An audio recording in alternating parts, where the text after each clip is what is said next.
Boa noite a todos. Em nome do Observatório, eu agradeço muito a oportunidade que nos está sendo concedida de estar aqui, falar um pouco do nosso trabalho e contribuir um pouco para a mudança da sociedade, um pouco para a mudança desse estado de coisas.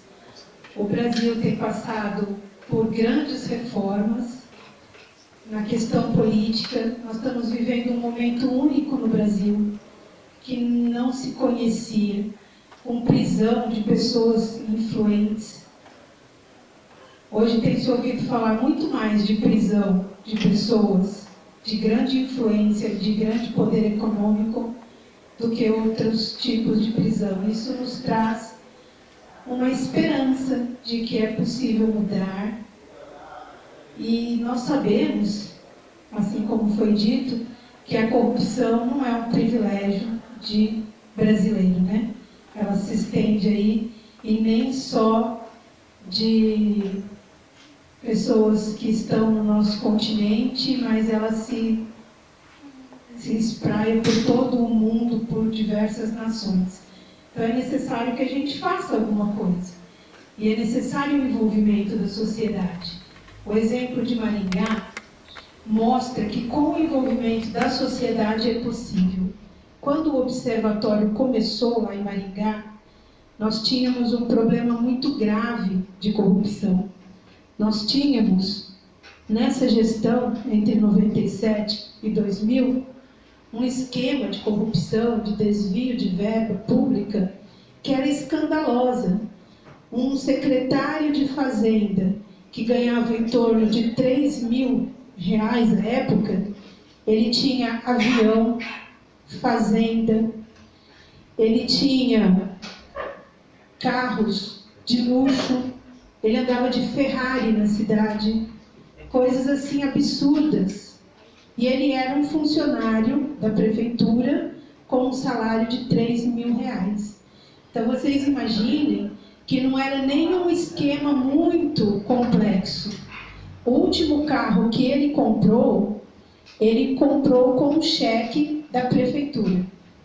Então vocês vejam como as coisas vão se tornando comuns, o senso de risco e de medo, de responsabilidade vai diminuindo e as coisas vão caindo na normalidade.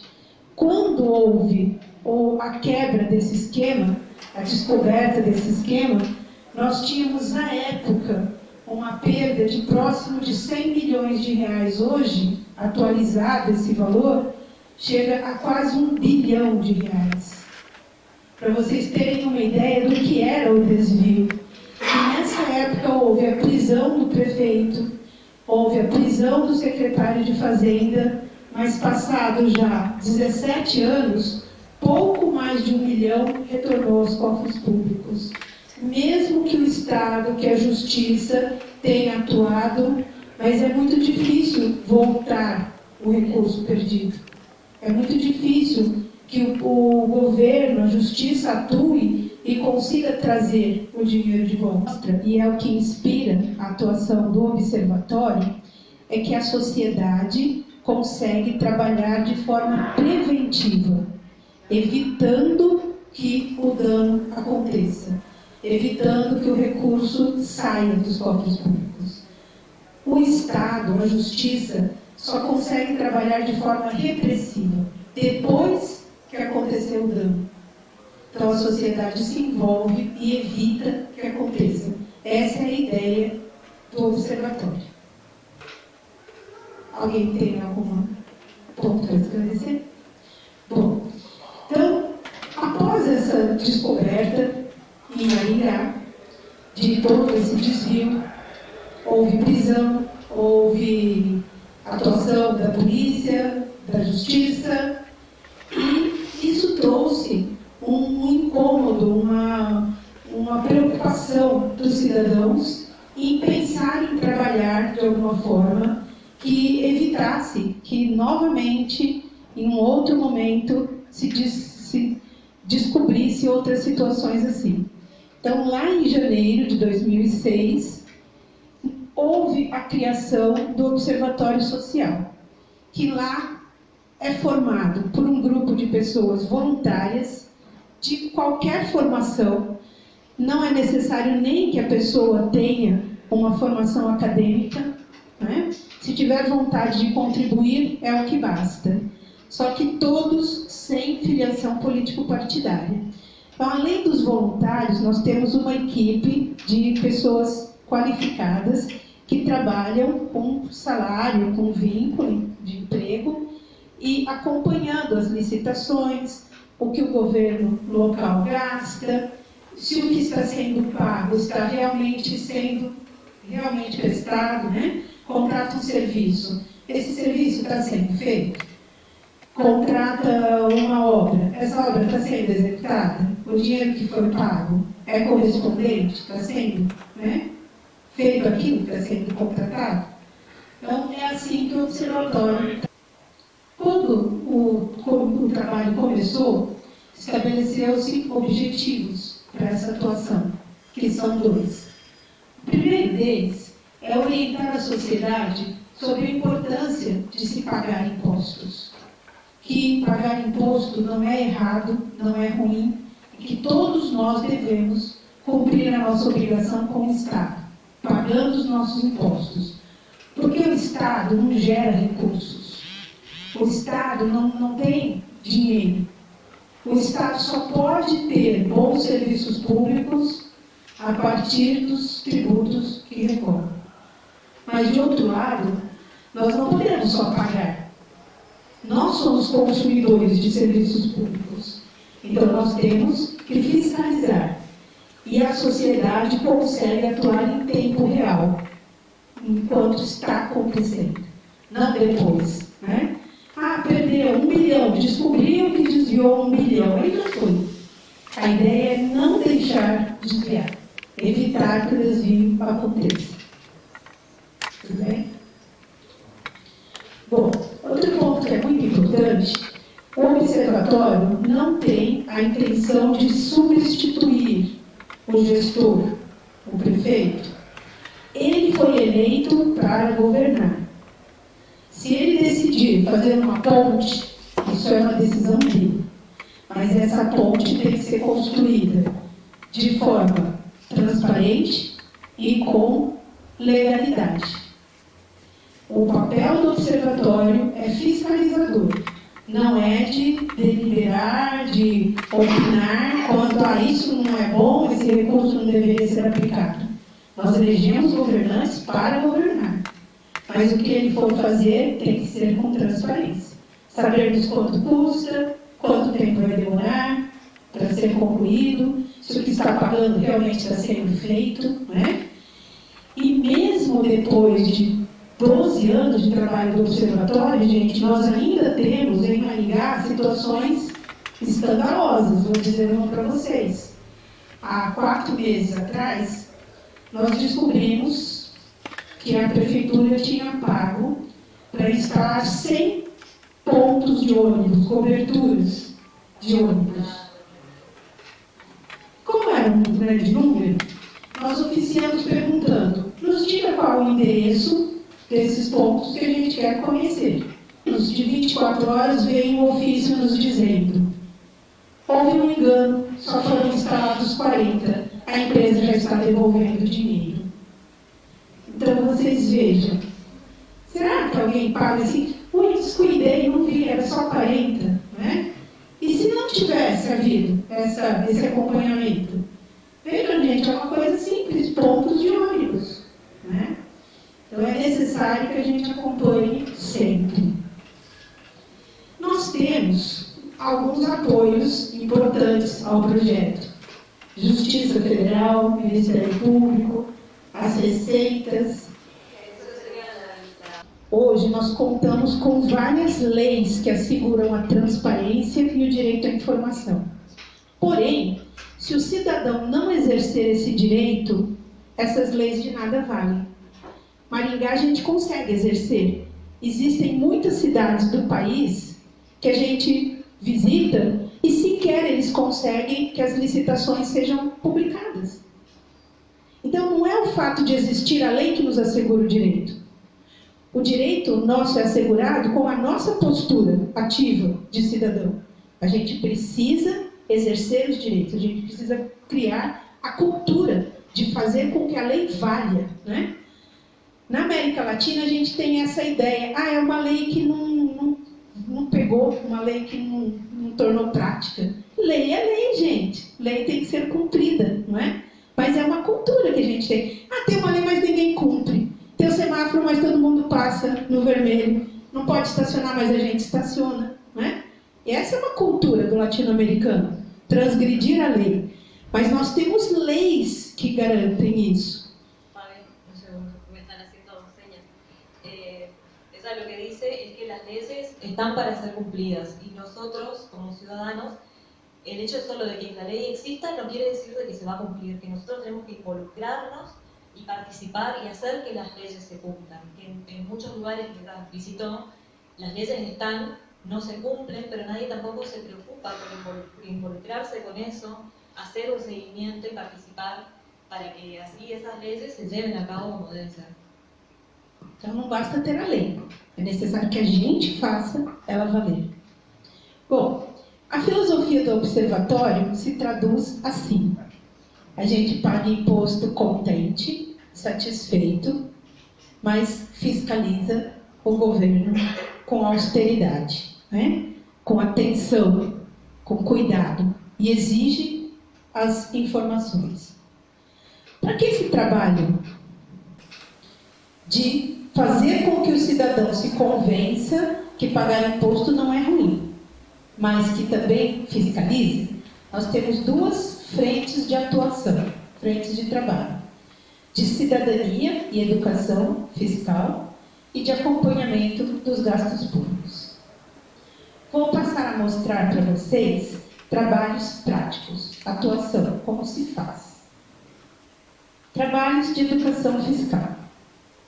Concursos de redação, todos os níveis de escolaridade, os mais pequenos até os mais formados, escrevendo sobre o tema, pensando sobre o tema.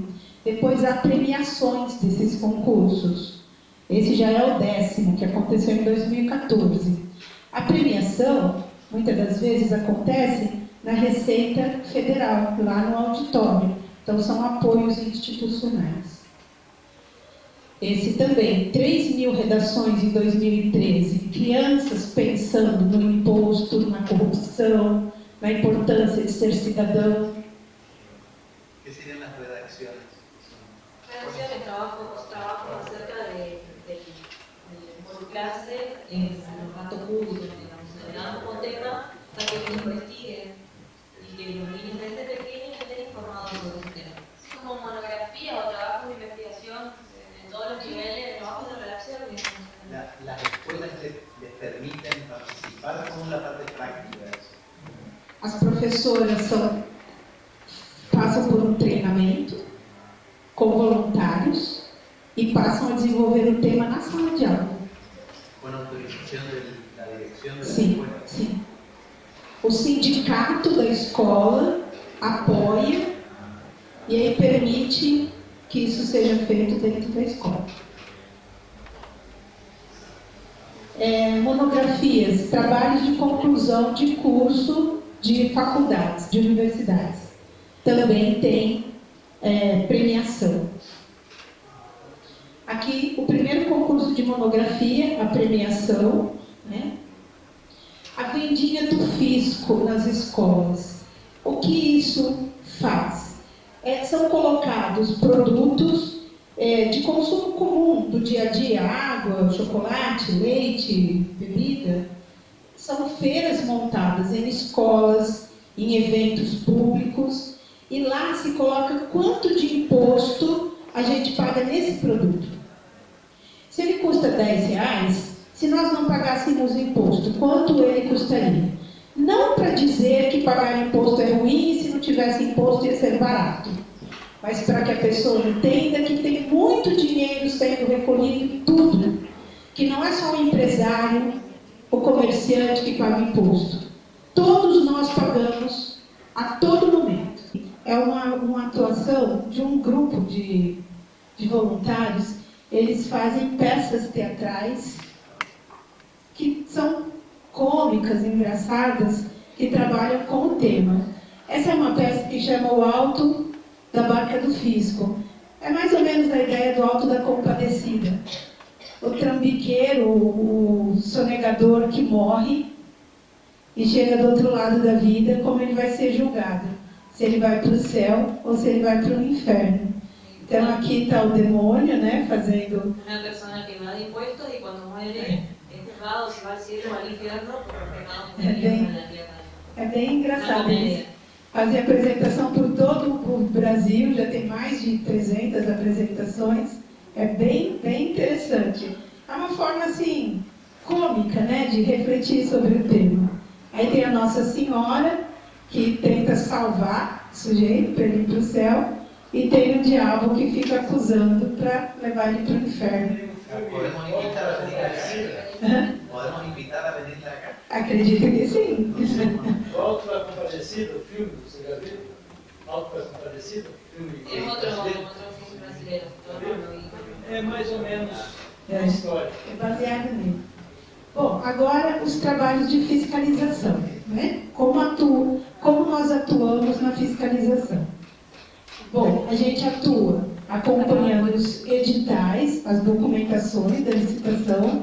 Em Maringá, tudo que o governo local vai comprar e contratar é colocado na internet. Então, a gente consegue ver o que o governo quer contratar, o que quer comprar, o que quer gastar. Além da gente acompanhar para ver se o preço está justo, se é o preço correto, a gente depois acompanha a execução, como essa situação dos pontos de ônibus, né? Não só aqui, mas depois ver o que pagou, se realmente foi entregue. Quando a gente descobre alguma coisa errada, faz um ofício e leva para a Secretaria de Controle, para o controlador do órgão. A Prefeitura tem controlador, a Universidade tem controlador, informa o que está errado. Ellos allá tienen órganos de control en todo, digamos. Entonces ellos directamente le llevan una nota al ente que regula eso. Gente, a ideia do observatório é assim. Por que o gestor, por que o prefeito, por que eles nos dão a informação? Porque a gente tem como se fosse assim, um acordo. O que eu descobri, eu conto para você primeiro. Não conto mais para ninguém.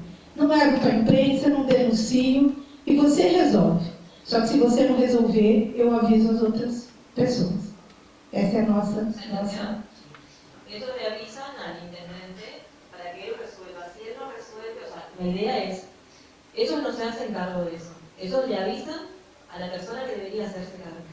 Esa persona tiene que interceder, hacerse cargo, resolver el problema. Si esa persona no lo resuelve, ellos van más arriba. Entonces, van siempre por las autoridades, ellos no van por partes judiciales, ellos no hacen presentaciones judiciales. E hoje, Eso ayuda a que las personas que quieren hacerse cargo de esos problemas lo hagan. eu diria para vocês que hoje, 90% do que a gente avisa é resolvido rapidamente. Vou dar um exemplo para vocês. No final da última gestão, a nossa coordenadora ligou para o controlador e falou: você manda a cópia de um processo para mim, de licitação? E aí ele falou assim para ela: Michele, nós já vamos cancelar essa licitação. Aí ela falou: mas por quê? Nós nem impugnamos, não vimos nada de errado. Ele virou e falou assim: mas se vocês estão pedindo cópia, é porque já tem alguma coisa, deve ter alguma coisa errada, é melhor cancelar. Né? E é uma outra coisa que eu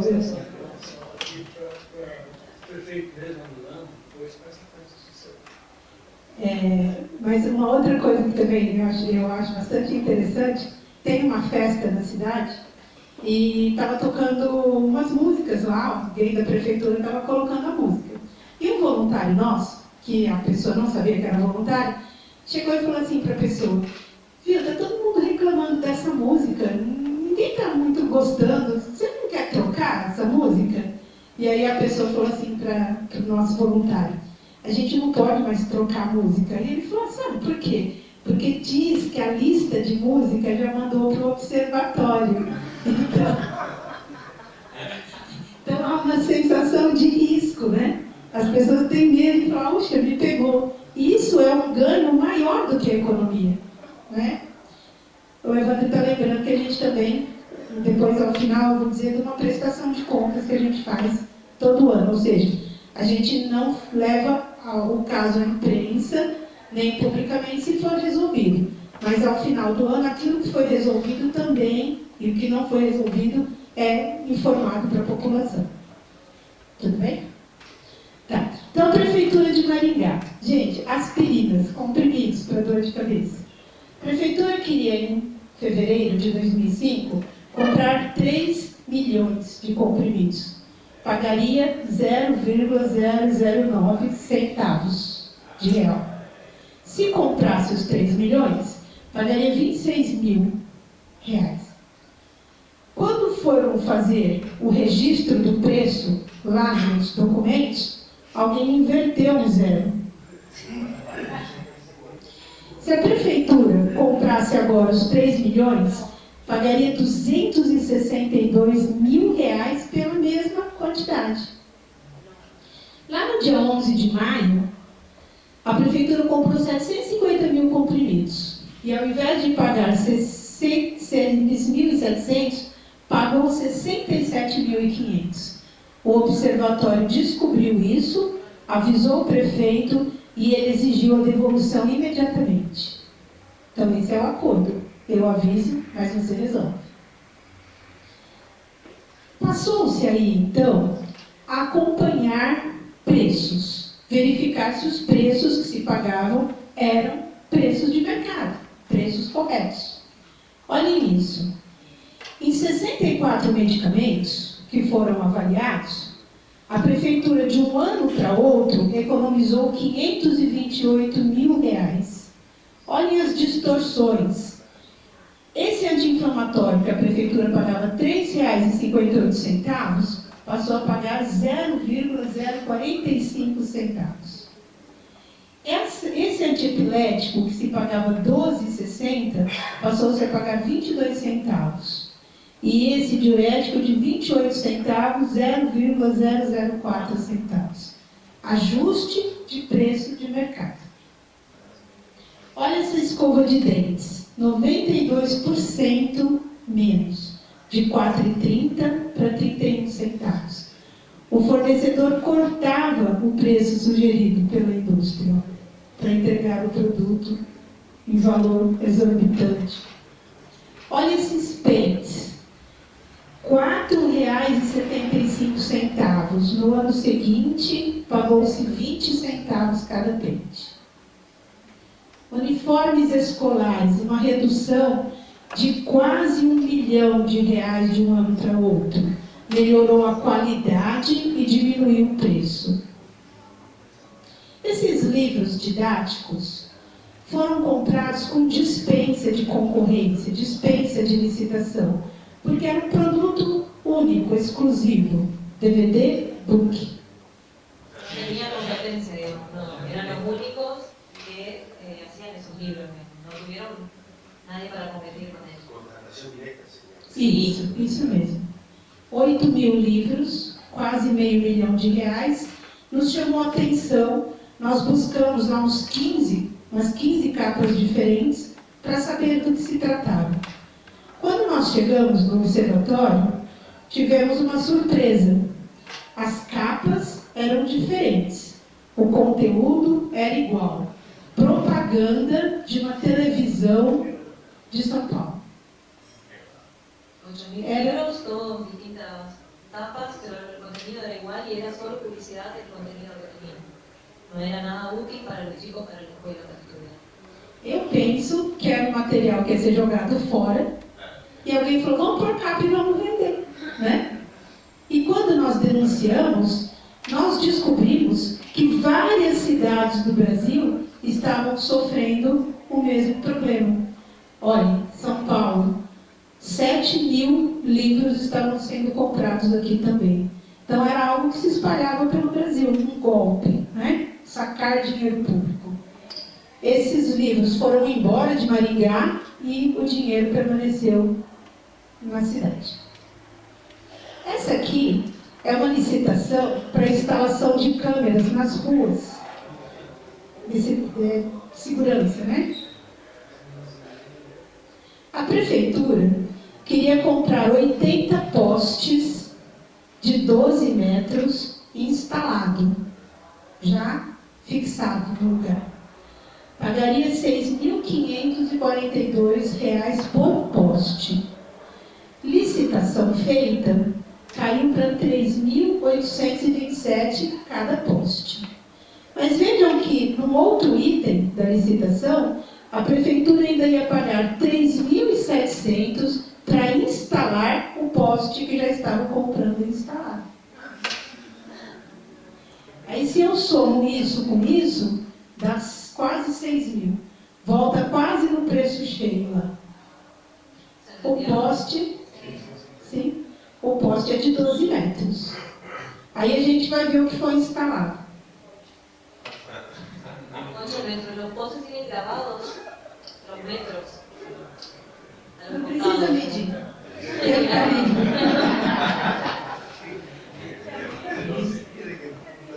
E o que ainda é pior?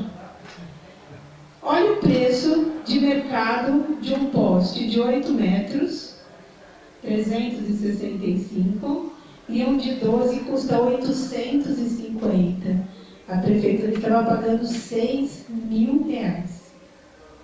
E ainda outro problema. A prefeitura contratou um projeto para que dissesse quais os lugares que deveriam ser instalados os postes e qual a metragem. Quantos metros? O projeto dizia que aqui tinha que ter um poste de 10,5. Você chega lá, tem um de 9 e comprou um de 12.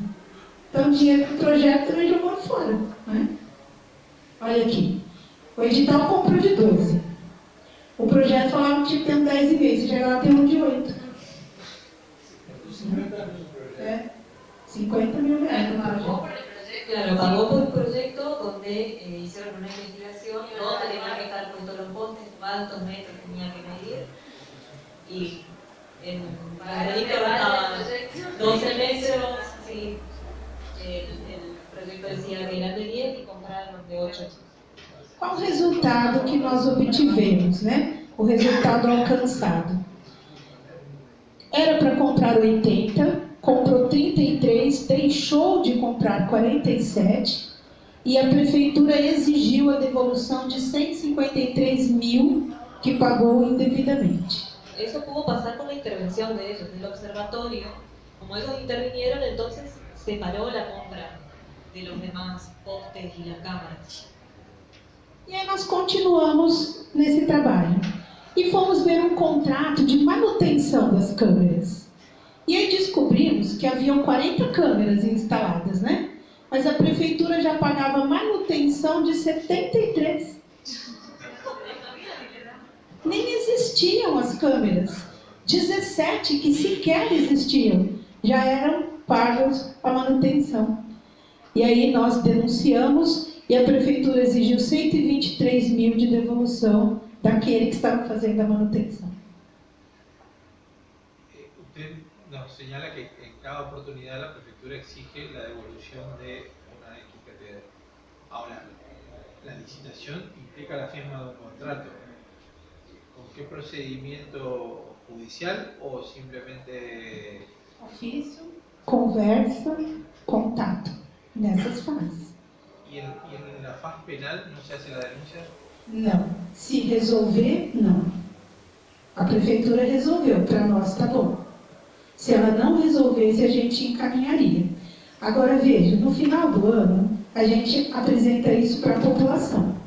Se o Ministério Público entender que deve processar, deve abrir um processo, perseguir criminalmente, vai fazer. Mas a gente não vai levar se eles resolverem. Esse é o acordo. Você me dá as informações, o que tiver errado eu conto para você e você resolve. Evita o problema. Entendeu? Sempre resuelve favorablemente? 90% sim. Mas tem umas coisinhas que emperram, né? Não vai. Isso é perceber que na frente, aí processo. Él está hablando que solamente llega a la empresa en última instancia, se não resolve. Isso. Sabe por quê? Porque se tudo que você descobrir, você levar a público, aí o prefeito vai falar, para que eu estou dando informação para essa gente?